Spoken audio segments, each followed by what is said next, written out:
ওমর দরদিয়া ধারাবাহিকের আজকের পর্ব।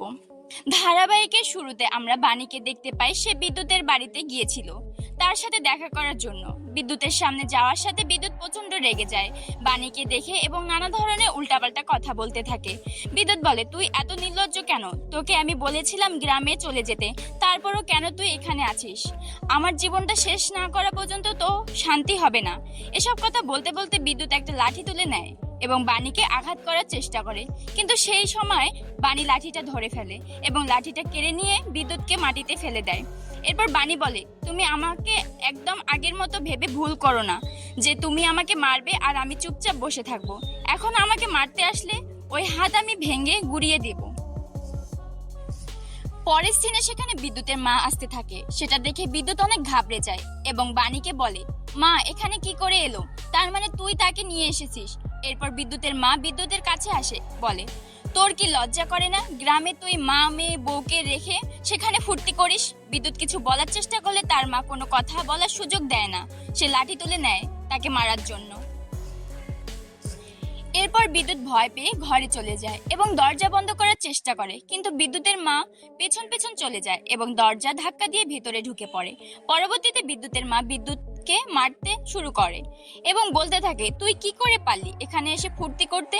গ্রামে হাজারো ঋণ রয়েছে, কথা ছিল সেগুলো শোধ করবি, কিন্তু সেটা না করে তুই এখানে ফুর্তি করে বেড়াচ্ছিস। বাণী বলে, ওকে নিজের কথা ছাড়া অন্য কারো কথা কখনো ভেবেছে? সব সময় তো স্বার্থপরের মতো চলেছে। এরপর বিদ্যুৎ তার মাকে বলে, আমি সব শোধ করে দিব বলেছিলাম তো। বিদ্যুতের মা বলে, তোর জন্য আমাকে কত কিছু সহ্য করতে হচ্ছে, গ্রামের বাড়ি মহাজন কেড়ে নিচ্ছে। পরের সিনে চিৎকার চেঁচামেচি শুনে সেখানে কুয়াশা চলে আসে এবং বাণী ও বিদ্যুতের মাকে দেখে রেগে যায়। পরবর্তীতে কুয়াশা বাণীকে বলে, আবার এখানে এসেছো? তোমাদের না বলা হয়েছিল গ্রামে চলে যেতে? এরপর বিদ্যুতের মা কুয়াশার সামনে আসে এবং বিদ্যুৎকে উদ্দেশ্য করে বলে, এই সেই মেয়েটা তাই না, যার জন্য তুই আমাদের সবাইকে ভুলে এখানে পড়ে আছিস?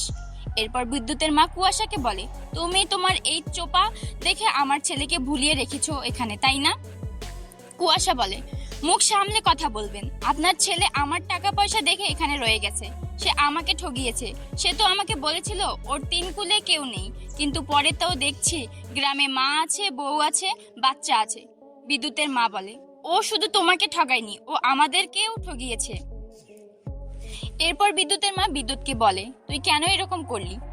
এখানে যদি বিয়ে করিস তাহলে বাণীর জীবনটা কেন নষ্ট করলি? এসবে বিদ্যুতের রেগে যায় এবং বলে, এটা শুধু হয়েছে তোমার জন্য। তুমি সবসময় আমার মাথা খারাপ করে দিতে বাণীকে বিয়ে করার জন্য, কিন্তু ওকে বিয়ে করার আমার জীবনটা পুরো ধ্বংস হয়ে গেছে। তুমি ওকে দেখো, ওর হাতে কোনো শাখা নেই, ও সিঁথিতে কোনো সিঁদুর নেই, একটা দুধচরিত্রা। এসব কথা শুনে বাণী রেগে যায় এবং বিদ্যুৎকে বলে, আমার চরিত্র নিয়ে কখনো কথা বলবেন না। পরের সিনে বিদ্যুৎ তার মাকে ভুলভাল বোঝাতে থাকে। সে তার মাকে জানায় অনিরুদ্ধের সাথে বাণীর সম্পর্ক আছে, এমনকি তাকে দিয়ে মার পর্যন্ত খাইয়েছে। এসব শুনে বাণী বলে, একদম মিথ্যা কথা বলবে না, তুমি মন্দিরে খারাপ আচরণ করেছিলে তাই মার খেয়েছো। তখন কুয়াশা বলে, আমি নিজের চোখে দেখেছি ওই লোকটা তোমার মেয়েকে নিজের মেয়ের মতো দেখে। বাণী বলে, সে আমার মেয়েকে ভালোবাসে, তাই বলে সে নিজের মেয়ে হয়ে যায় না। এসব শোনার পরে বাণীর শাশুড়ির ছেলের প্রতি মন দুর্বল হয়। সে বাণীকে বলে, তাই বলে তুই আমার ছেলেকে মার খাওয়াবি?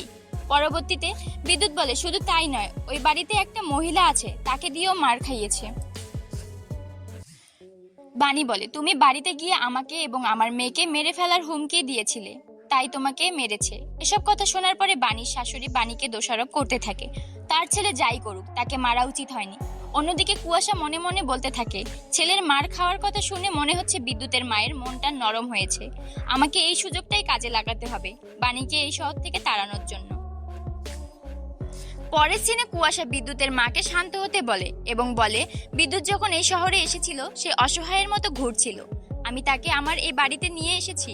এই বাড়িটা আমার মা আমাকে লিখে দিয়েছে, বাইরে যে গাড়িটা রয়েছে ওটা আমার মা ওকে কিনে দিয়েছে।